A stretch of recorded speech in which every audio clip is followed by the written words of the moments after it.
আমরা আজকে চলে এসেছি হালিশহর। হালিশহর উত্তর 24 পরগনা জেলার একটা ছোট্ট শহর। এবার এটা কেন বিখ্যাত, আপনারা প্রায় সিরিয়াল দেখেন রামপ্রসাদের, সেই রামপ্রসাদের জন্ম হচ্ছে এই হালিশহরে। তারই সেই জন্মস্থানে কালী মন্দির এবং সেই নিয়েই একটা সুন্দর জায়গা। তো আমরা আজকে চলে এসেছি, চারপাশটা দেখে নিন, অসাধারণ একটা ভালো জায়গা।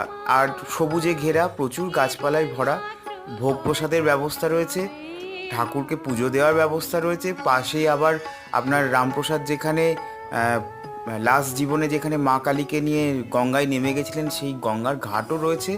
মোদ্দা কথা, একদিনের জন্য আপনাদের সুন্দর ট্যুর। ভোগ প্রসাদ মাত্র 60 টাকায়, তার মধ্যে পাবেন খিচুড়ি, তরকারি, পায়েস, ভাজা, দুর্দান্ত টেস্ট। আর এখানে ছবিটা আমরা দিতে পারলাম না, মায়ের মূর্তির ছবি তোলা বারণ, কিন্তু মূর্তি অসাধারণ। যাই হোক, আবার দেখা হবে সামনের ভিডিওতে, পাশে থাকুন, সাথে